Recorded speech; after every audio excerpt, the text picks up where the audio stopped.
Bagalkot ಪುಂಡ ಪೋಕಿರಿ bike ಸವಾರರಿಗೆ ಪೊಲೀಸರು ಇದೀಗ ಶಾಕ್ ಕೊಟ್ಟಿದ್ದಾರೆ. ಕರ್ಕಶ ಶಬ್ದ ಉಂಟು ಮಾಡುವ ಡಿಫೆಕ್ಟಿವ್ ಸೈಲೆನ್ಸರ್ನ ನಾಶ ಮಾಡುವಂತೆ 16 ಬೈಕ್ ಮಾಲೀಕರಿಗೆ ದಂಡ ಸಹಿತ ಸೈಲೆನ್ಸರ್ ನಾಶ ಮಾಡಲಾಗಿದೆ.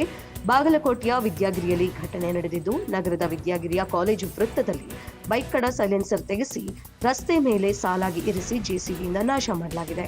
ಇಂಡಿಯನ್ ಮೋಟಾರ್ ವೆಹಿಕಲ್ ಆಕ್ಟ್ ಪಾಲಿಸದ ಹಿನ್ನೆಲೆ 16 ಬೈಕ್ಗಳ ಸೈಲೆನ್ಸರ್ ನಾಶಪಡಿಸಿದ್ದಾರೆ ಪೊಲೀಸರು. ಸಾರ್ವಜನಿಕರ ಶಾಂತಿಗೆ ಭಂಗ ತರುವ ಹಾರನ್ ಸೈಲೆನ್ಸರ್ ಹಾಕುವವರ ವಿರುದ್ಧ ಶಿಸ್ತು ಕ್ರಮ ಕೈಗೊಳ್ಳಲಿದ್ದಾರೆ ಡಿವೈಎಸ್ಪಿ. ಸೈಲೆನ್ಸರ್ಗಳು ಏನು ಕರ್ಕಶ ಶಬ್ದಗಳನ್ನು ಉಂಟು ಮಾಡ್ತವೆ ಅಂತ ಡಿಫೆಕ್ಟಿವ್ ಸೈಲೆನ್ಸರ್ಗಳನ್ನು ನಾವು ಡಿಸ್ಟ್ರಾಯ್ ಮಾಡಿದ್ದೀವಿ. ಏನಪ್ಪ ಇದ್ರ ಮೆಸೇಜ್ ಅಂತಂದರೆ, ನಾವು ವೆಹಿಕಲ್ಸ್ಗಳನ್ನ ಓಡಿಸ್ಬೇಕಾದ್ರೆ ಏನು ನಮ್ಮದು ಇಂಡಿಯನ್ ಮೋಟರ್ ವೆಹಿಕಲ್ ಆ್ಯಕ್ಟ್ ಇದೆ, ಅದರದ್ದು ಎಲ್ಲ ನಿಯಮಗಳನ್ನ ನಾವು ಪಾಲಿಸಬೇಕಾಗ್ತದೆ.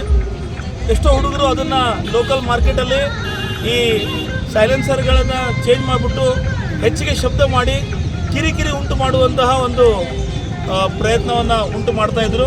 ಅಂತಹ 16 ಬೈಕ್ಗಳನ್ನ ಪತ್ತೆ ಹಚ್ಚಿ 16 ಡಿಫೆಕ್ಟಿವ್ ಸೈಲೆನ್ಸರ್ಗಳನ್ನು ಇವತ್ತು ಡಿಸ್ಟ್ರಾಯ್ ಮಾಡಿದ್ದೀವಿ. ಯಾರು ಹೇಳ್ತಾ ಇದ್ರು ಇದರಲ್ಲಿ ತುಂಬ ಕಾಸ್ಟ್ಲಿ ಸೈಲೆನ್ಸರ್ಗಳಿದ್ದಾವೆ ಅಂತ ಹೇಳ್ಬಿಟ್ಟು, 1 ಲಕ್ಷ ತನಕನೂ ಸೈಲೆನ್ಸರ್ಗಳನ್ನು ಇದಕ್ಕೆ ಹಾಕ್ತಾರೆ ಅಂತ ಹೇಳ್ಬಿಟ್ಟು, ದಯವಿಟ್ಟು ಎಲ್ಲ ಯುವ ಮಿತ್ರರು ಆ ಥರ ಮಾಡಬಾರ್ದು.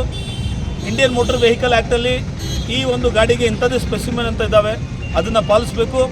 ಲೋಕಲ್ ಶಾಪ್ಗಳಲ್ಲಿ ಹೋಗಿ ಈ ಥರ ಹುಚ್ಚುಚ್ಚು ಥರ ಮಾಡಿದ್ರೆ ಪೊಲೀಸರು ನಿಗಾ ವಹಿಸ್ತಾ ಇದ್ದಾರೆ. ಯಾರಾದರೂ ಸಾರ್ವಜನಿಕ ಶಾಂತಿಗೆ ತಮ್ಮ ವಾಹನಗಳ ಮೂಲಕ ಕಿರಿಕಿರಿ ಉಂಟು ಮಾಡಿದ್ರೆ ಬಾಗಲಕೋಟೆ ಜಿಲ್ಲಾ ಪೊಲೀಸಲ್ಲಿ ಅದ್ರ ಬಗ್ಗೆ ಹದ್ದಿನ ಕಣ್ಣನ್ನು ಇಟ್ಟಿದ್ದೀವಿ. ಈ ಬಗ್ಗೆ ಸೂಕ್ತ ಕ್ರಮವನ್ನು ತಗೊತೀವಿ. ಮುಂದಿನ ದಿನಗಳಲ್ಲೂ ಸಹ ಅಷ್ಟೇ, ನಾವು ಯಾರು ಈ ಥರ ಡಿಫೆಕ್ಟಿವ್ ಸೈಲೆನ್ಸರು ಅಥವಾ ಡಿಫೆಕ್ಟಿವ್ ಹಾರ್ನ್ಗಳನ್ನು ಯೂಸ್ ಮಾಡಿ ಸಾರ್ವಜನಿಕ ಶಾಂತಿಗೆ, ಪಬ್ಲಿಕ್ ಪೀಸ್ಗೆ ಯಾರು ತೊಂದರೆ ಕೊಡ್ತಾರೆ ಅವ್ರ ಮೇಲೆ ನಾವು ನಿರ್ದಾಕ್ಷಿಣ್ಯವಾಗಿ ಕ್ರಮ ತಗೋತೀವಿ ಅಂತ ಹೇಳ್ಬಿಟ್ಟು ಈ ಮೂಲಕ ಮನವಿ ಮಾಡ್ತೀವಿ.